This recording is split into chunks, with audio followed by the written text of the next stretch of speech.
apresenta Globo Ciência. Você já leu ou ouviu falar em Casagrande Senzala? Não. Sim. Casagrande Senzala já, inclusive já li. Alguns anos atrás, já li e gostei muito. Você aí em casa pode até não ter lido, mas com certeza já ouviu falar em Casagrande Senzala. Trata-se de um dos mais importantes livros da nossa cultura. Lançado em 1933, tornou-se um clássico do pensamento social brasileiro. Casagrande Senzala foi seguido de Sobrados e Mucambos e Ordem e Progresso. Os três, segundo Gilberto Freire, formavam uma introdução à história da sociedade patriarcal no Brasil.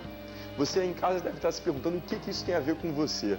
Então fique ligado, porque daqui a pouco você vai conhecer no Globo Ciência a vida e obra de um dos mais importantes nomes das ciências sociais, Gilberto Freire.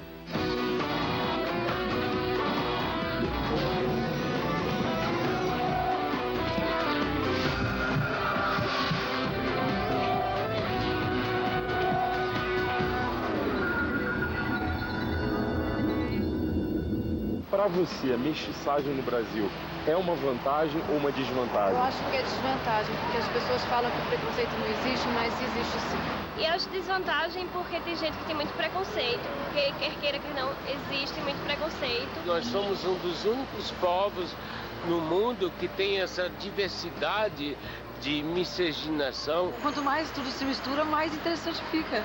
O Brasil, pra mim, só é Brasil por causa da mestiçagem. Eu acho que é aí que o Brasil fica interessante, né? Essa mistura de culturas, de etnias, forma um povo diferente. Nem sempre foi assim. Fazer parte de um povo formado pela mistura de três etnias, o indígena, o branco e o escravo negro, já foi visto como desvantagem. Quem mudou essa visão foi o nosso personagem de hoje, Gilberto Freire. Ele nasceu aqui no Recife, em 1900, e morou nessa casa aqui por mais de 40 anos. Hoje, aqui funciona a Fundação Gilberto Freire. Tá curioso, né? Eu também tô, então vem cá.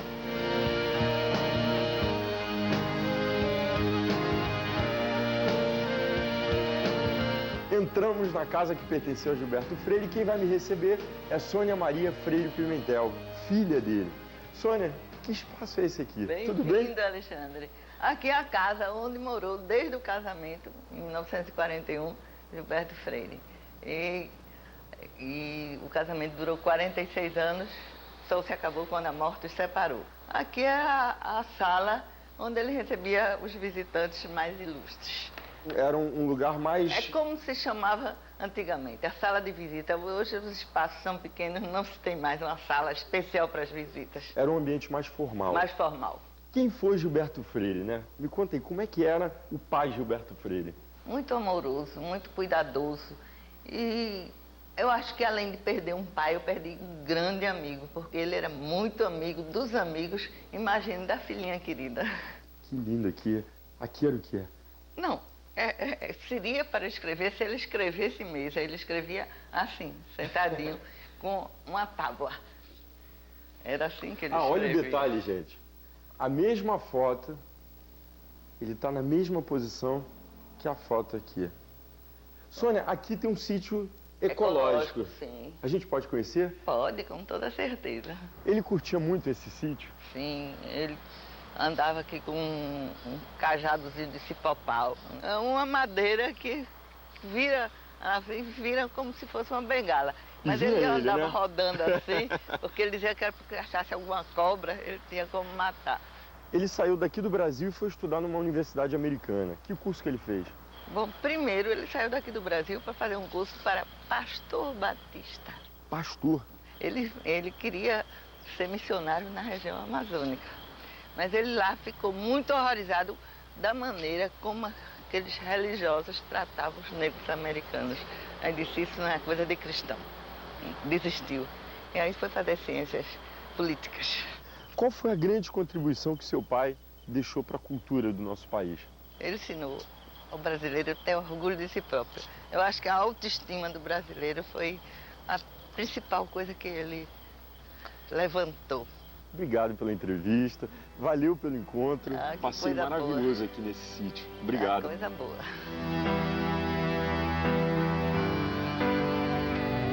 Gilberto Freire recebeu inúmeros prêmios e títulos em vários países. De Recife, a gente segue para São Paulo para conhecer um pouco mais sobre a obra dele. Vamos lá.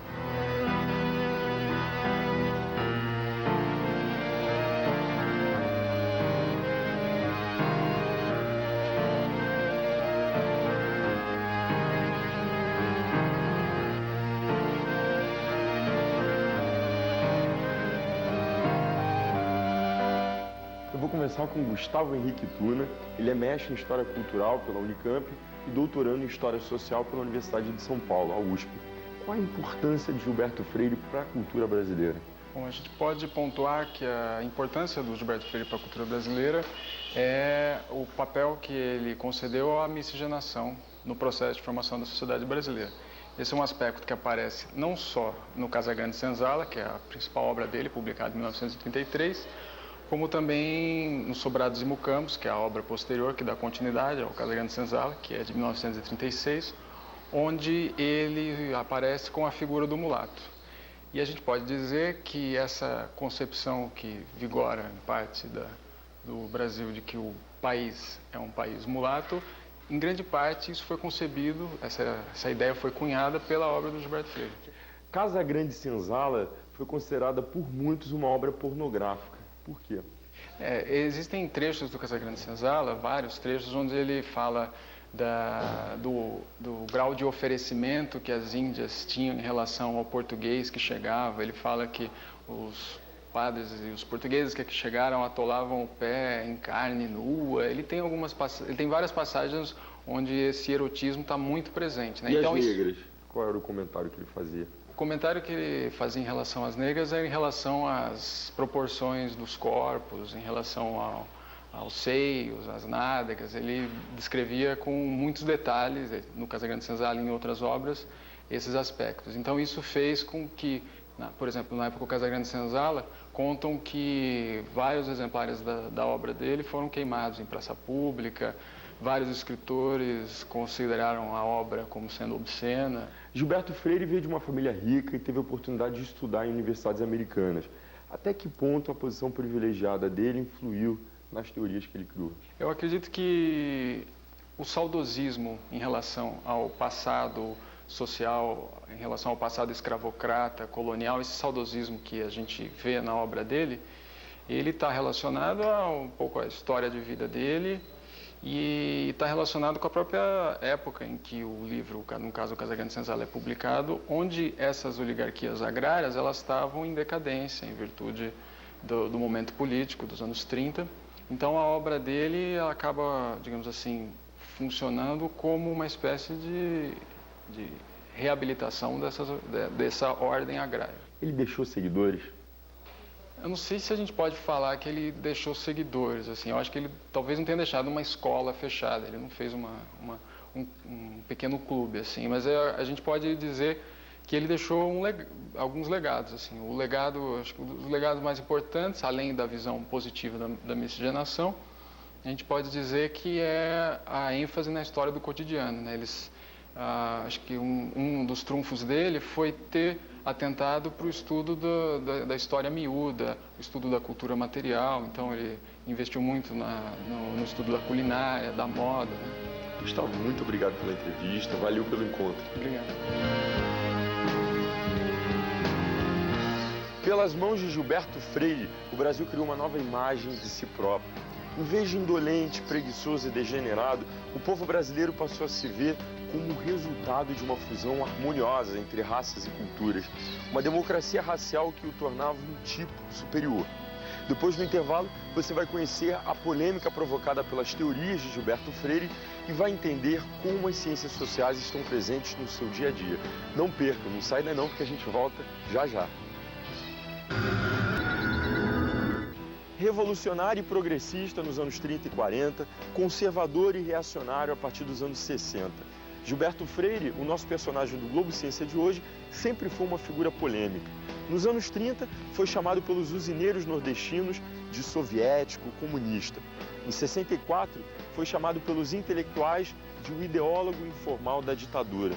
A verdade, segundo a família, é que ele apoiou o golpe de Estado, mas fez restrições à tortura. E tempos depois, passou a atacar os militares que estavam no poder. Só que a polêmica em torno da obra dele continua até hoje.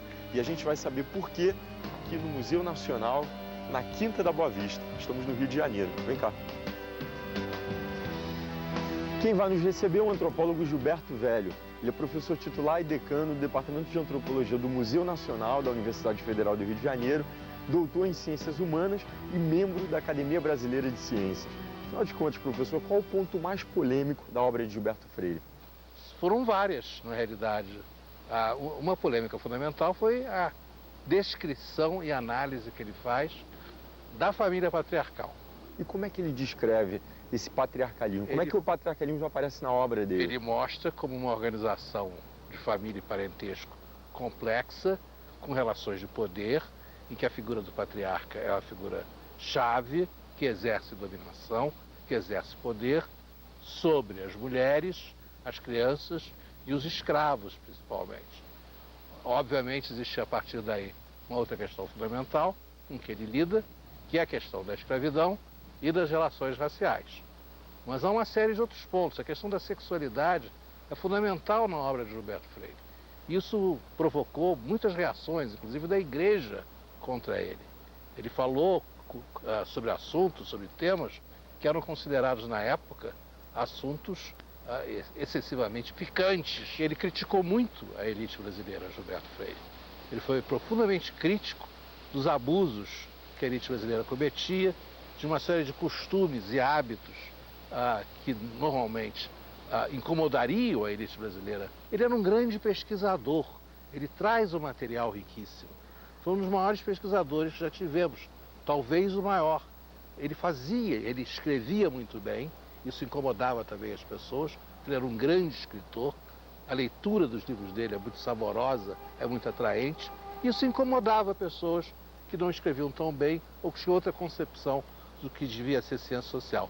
Havia uma diferença de opinião muito grande entre o Gilberto Freire e a Escola Paulista de Sociologia.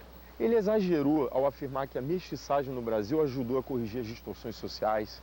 A minha opinião não é exatamente assim. Eu acho que a mestiçagem no Brasil é e foi um fator importante para que as relações sociais fossem menos ásperas, menos violentas, comparando com outras sociedades. Está o tempo todo preocupado em comparar com outras sociedades. Então, no Brasil, insisto, as relações raciais não excluíram o racismo, mas a miscigenação, e ele aí valoriza muito o português, mas suas relações com os outros grupos étnicos permitiu que nós tivéssemos uma população, desenvolvêssemos uma sociedade em que houvesse uma intensa troca de contato físico, sexual, social e cultural, fazendo com que compartilhássemos mais do que outras sociedades, em que houvesse uma troca mais intensa, um movimento, uma interação. Se você entra numa sala de aula de escola pública, você vai encontrar uma turma em que você vai ter brancos, negros, pardos, de todos os tipos, convivendo ali na sala de aula. Gilberto, muito obrigado pelo encontro. Obrigado a você. Valeu pela entrevista.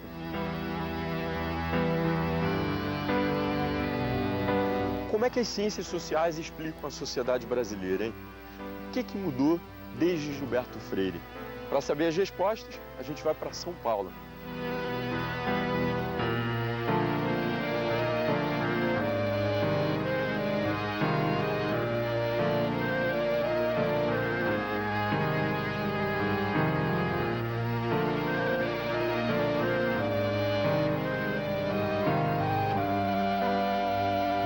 Quem vai nos receber é a professora Lília Moritz Schwartz, da Universidade de São Paulo, historiadora e mestre e doutora em antropologia social. De que forma que a antropologia e a sociologia estão presentes na obra de Gilberto Freire? Bom, Gilberto Freire cunhou um termo para o seu método, para a sua maneira de trabalhar, que ele chamou de sociologia genética. Nessa sociologia genética, ele misturava em dosagens bastante equilibradas história, sociologia e antropologia. Portanto, ele tinha um acento, como é que ele usava a história? Como um alicerce para a sua interpretação. E a antropologia, de maneira a entender as invariantes, quer dizer, o que é que se repetia na história do Brasil. Numa época em que só se pensava e se perguntava sobre a mudança, Gilberto Freire perguntou sobre o quê? Sobre a reiteração, sobre a repetição.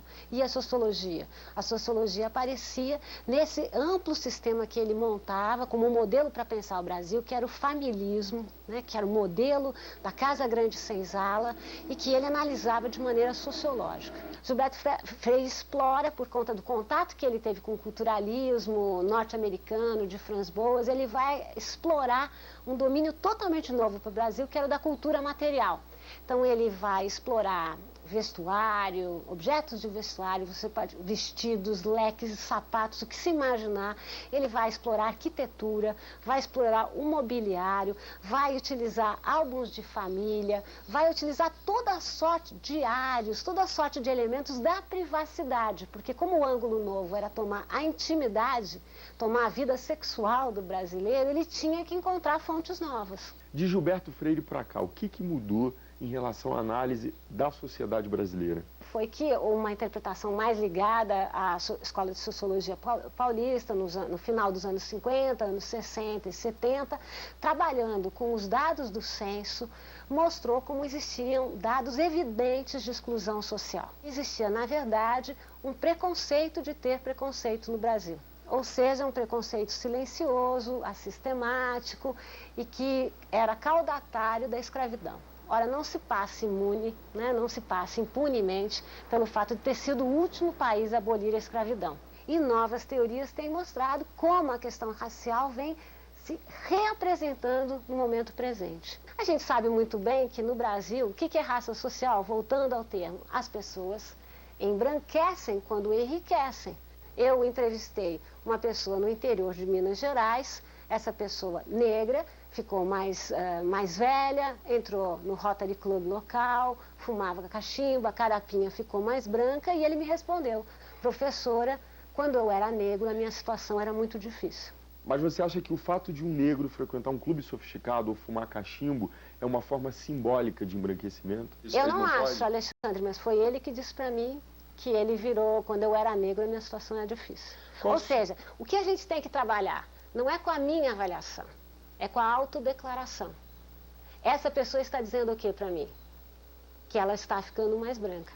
Qual a sua opinião em relação às cotas raciais nas universidades? Na minha opinião, é preciso que se abra um debate sobre a exclusão no país. Ponto. Essa é a primeira posição.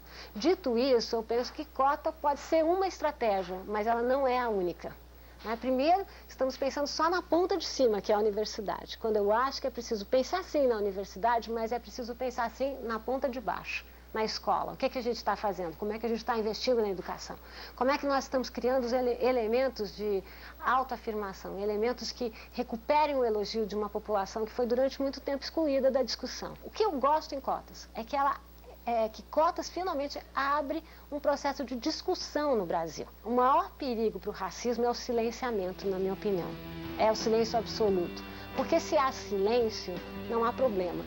Se há problema, há debate. Então, acho que se nós abrirmos esse debate, e se nós conseguirmos demonstrar que ele é de cada um e não é do outro, não é do vizinho, nós já teremos feito muito. Eu acho que a maior perspectiva será introduzir formas amplas de debate nos mais amplos espaços. Eu penso no trabalho, eu penso no lazer, que é muito importante que a gente reflita sobre isso. Eu penso que nas escolas, e aí em todos os níveis, e que a gente não pense que essa política se limita à questão das cotas na universidade. Lília, muito obrigado pela entrevista. Eu que agradeço a conversa, às abertas. É isso aí. Qualquer que seja a crítica que se faça a Gilberto Freire, ele continuará sendo um dos nomes mais importantes das ciências sociais no Brasil. Suas obras abriram novas áreas de investigação e possibilitaram o estudo de duas figuras até então marginais, o escravo e a mulher. Ele desafiou preconceitos e lançou ideias antirracistas. Foi fundamental para a nossa cultura e possibilitou que o Brasil encarasse de forma mais confiante o seu papel no mundo. A gente fica por aqui e eu te encontro no próximo programa. Não percam, hein? Tchau!